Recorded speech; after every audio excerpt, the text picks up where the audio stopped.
Hello, my name is Jason Pinkerton. I'm a forester, and I'm here today to talk to you about the Natural Resources Technology program at Mount Hood Community College. So the purpose of our program is as government agencies and private industry face an increase in need for assessment of diverse natural resources, we find ourselves creating or having the need to create technicians to go out and actually inventory these resources. The difference in today's technicians as compared to technicians maybe 20 or 30 years ago is that today's technicians have to be competent in a variety of disciplines comprising natural resources, whereas in the past you might be able to just focus on one sub area. um, Today's natural resources technicians are much more diversified, which is really pretty nice in that you can transition in your career maybe a little bit easier than you could say 10, 15 years ago. So the mission of our program is to provide a comprehensive, field-oriented education and apply these technical resource management skills to meet sustainable natural resources management. That's pretty easy to say, a little bit more challenging to actually do. But the way we tend to tackle this issue is through a lot of field experience on tasks that are related to positions that you might actually go into once you graduate. So our program is very much field oriented. And what I mean by that is that courses are very intensive in the work that we do out in the woods. So all of our work for labs generally occurs outside. So sometimes that's not the greatest in that the weather is definitely plays a big part in that. But about 60% of our program is lab courses, and those lab courses have at least some component of it that is out in the woods. Most of that work occurs on either local forests that are private or federally owned. Sometimes we'll work in and around the Gresham metro area with state or regional parks. And we're fortunate enough to have some land adjacent to the campus, about 100 acres or so, that is green space. And we do conduct a lot of work there because it's very convenient to our main classrooms. Our classroom, though, is pretty diverse depending upon the year and the time.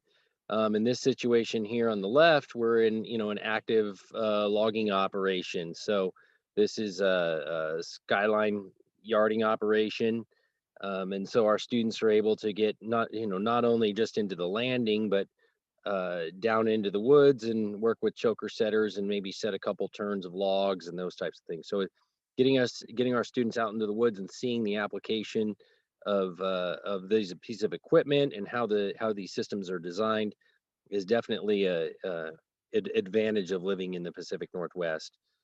We're also fortunate enough to have two creeks that run through the middle of the campus, essentially, and so doing stream surveys in our watershed class, as what these students on the right are doing, is pretty easy. So getting out when it's always a great watershed day when it's raining, and you can see how water is working and what are maybe some of the best ways to mitigate soil erosion off of a road system. There's no real better way to do that than actually seeing it occur. Student on the left, a lot of our work is focused predominantly in the forest resources side on timber cruising or forest inventory. And so our students spend two courses on fixed radius and variable radius plots. And so learning the different instrumentation that goes with that and how we conduct field cruises and forest inventory work and so forth. We also are fortunate enough to have a LT35 Wood-Mizer bandsaw sawmill. And so our timber harvesting and forest products class, scales logs and determines what is the best way to cut that wood, and then for a specific product. So a lot of times we'll build picnic tables or planter boxes or some sort of project like that, just depending upon what the course and the students at that particular time are looking for. And then we do get out into sawmills. And so the students down here on the bottom are in a log scaling class where we're working with a graduate that's a certified log scaler. And we spend a couple lab periods there going through, the process of what a log scaler does and how best to break down the log in terms of defect and gross and net volumes and so forth. We have a very broad-based integrated coursework, and it's been developed over time to meet the needs of the industry. And so our program is essentially organized into two different pathways for our students. Both are Associate of Applied Science degrees, and students are both under the umbrella of Natural Resources Technology with maybe an emphasis on forest resources or an emphasis on wildlife resources. The separation between those two programs is about 3 to 4 classes. So there's not a tremendous amount of separation, and students are generally, they're not forced into either direction until the second year of the program. They don't have to make a choice or decision until that point.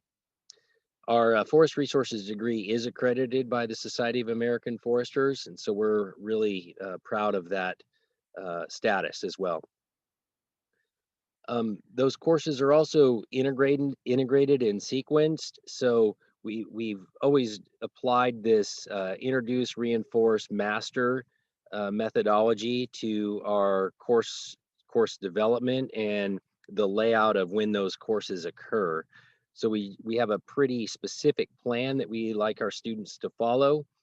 There is some deviation from that plan allowed, but for the most part, you as a group of students will go through as a cohort. So we're a limited entry program. We take 40 students per year, and those students transition through the program over a 2-year cycle. We generally graduate around 23 to 26 students per cohort, and that's kind of how the transition through the 2-year program works. It's both interdisciplinary in focus on knowledge and skills. So an understanding of maybe the history and how things work, and then an application of that knowledge through skill-based learning that's going to occur in the field. We do have a variety of modern technologies that we apply. So in the classroom, some of the common things that you're going to be using would be computer skills with Excel and PowerPoint, but also spending a tremendous amount of time generating maps with geographic information systems. And that's an industry-specific software that you will become very proficient with and using. In the field, there's a variety of equipment. That's too much to to put on this one page here, but global positioning systems, field data recorders, field apps. So a lot more transition to your smartphones using programs like Survey 123 or Collector are very, very common things for our students to use now. Um, Really industry standardized equipment is what we focus on as well. So chainsaw use, total stations for surveying, uh, reloscopes or RD1000s, laser rangefinders, all of this industry specific equipment we have at our disposal, and students become proficient in using it. Our field labs occur in the Pacific Northwest for the most part, so we are adept to the variety of weather conditions that we face there. So as long as the weather is not too terrible, and really the only thing keeping us from going out in the woods is high winds, because we most of the time are in forested conditions, um, we will be out in the woods. So rain, snow, good sunshiny days, we'll be out in the woods working. We're going to be working in real working forests as well. So these would be locations that are either private or publicly owned. So they've had previous entries or harvest activities or have different landowner objectives. And so our students get to experience a variety of different directions that a unit or a stand might go. We also require a summer cooperative work experience. That is a really good way to get your kind of foot in the door for employment and or develop industry contacts, and also generate, a new data point on your resume that will help you get that next job. This would be career related work experience, so something that relates directly to natural resources. So a lot of our students will, cruise timber or work for a resource agency as a park ranger, maybe even be a wildland firefighter. We have many different transfer options to the four-year universities. About 30% of our students transfer on to a bachelor's degree program. This would most likely be a 3-year plan, but we have articulation agreements with these common institutions closest to us: Portland State, Oregon State University, Humboldt State, University of Idaho, and University of Montana. There are definitely more, but those are the primary institutions that our students go to from the Pacific Northwest. Graduates of our program go a variety of different ways. So 33% or 30% will transfer on to the four-year institutions to go for a bachelor's degree or master's degree or PhD. And about 70% or so will go toward one of these directions. So a lot of our students go to local government agencies like Metro, Port of Portland, Clackamas County, mainly as park rangers or wildlife interns, something along those lines. Uh, we've seen a definite resurgence in our students going to the federal agencies like the U.S. Forest Service or the Bureau of Land Management. We also have a lot of students that go toward private consulting firms, and they're mainly doing forest inventory work in the form of cruising. Also timber management organizations. So some of our students go on to work for those types of organizations. Oregon Department of Fish and Wildlife or Forestry, Washington DNR. We have students that definitely go those directions as well. And recently we've had more students transfer onto the Natural Resources Conservation Service, as these are generally, there's locations that are closer to the metro area. And that's what a lot of our students want to do, is they want to stay local.